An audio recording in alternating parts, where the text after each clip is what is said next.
Olá pessoal, tudo bem? Sou a Jaqueline Yoshikawa, trabalho com idosos na parte de otimização e potencialização das funções cognitivas.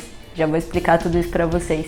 Vocês estão no canal Laboratório da Memória e a gente vai falar hoje sobre processos de envelhecimento cerebral. Para que todo mundo possa entender, o nosso cérebro ele vai envelhecendo igualzinho o nosso corpo. Então toda a diferença e toda a mudança que a gente vai sentindo no nosso corpo acontece no nosso cérebro. É a partir da gestação, da hora que o nosso cérebro começa a formar, ele já tem um processo aí de desenvolvimento, de crescimento. E aí a partir dos nossos 50 anos, parece cedo, mas a partir dos nossos 50 anos o nosso cérebro começa a envelhecer, tá? E ele vai dando sinais de algumas questões que a gente tem aí no dia a dia. Então o nosso cérebro ele envelhece e com isso a gente vai perdendo algumas percepções. Não é uma perda total, é uma diminuição na verdade.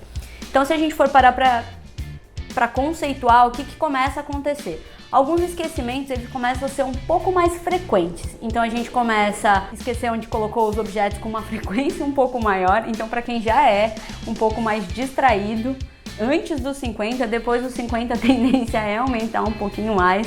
Não é uma notícia muito boa, mas acontece. A questão é que não é preocupante, tá? Pra gente trabalhar esse processo de envelhecimento, a gente só precisa treinar um pouquinho o nosso cérebro. Principalmente para esse pessoal que está entrando nessa fase, né?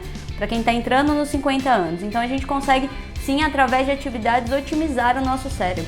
O nosso cérebro ele vai envelhecendo e nesse processo de envelhecimento, assim como a massa muscular, ele também perde um pouquinho de massa, ele dá uma diminuída, certo? A gente não consegue aumentar o volume do cérebro, não é isso, mas a gente consegue desenvolver as funções neurais dele, a gente consegue aprimorar, manter elas o mais ativa possível. Então, assim como o nosso corpo, o nosso cérebro ele precisa ser desafiado. Para o nosso corpo, a gente pensa numa perspectiva de atividade física, então uma pessoa que sempre manteve as suas atividades físicas em dia, sempre manteve o seu corpo não sedentário, ela tem um processo de envelhecimento também não sedentário.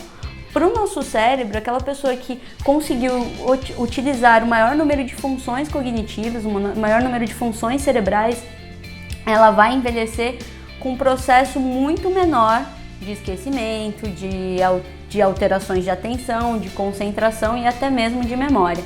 Tá? As suas funções cognitivas vão entrar num planejamento muito melhor.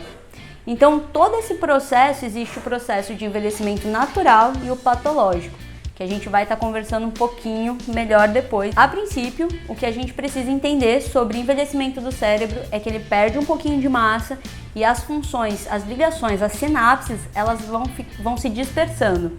Então, se a gente perde um pouquinho dessas ligações também.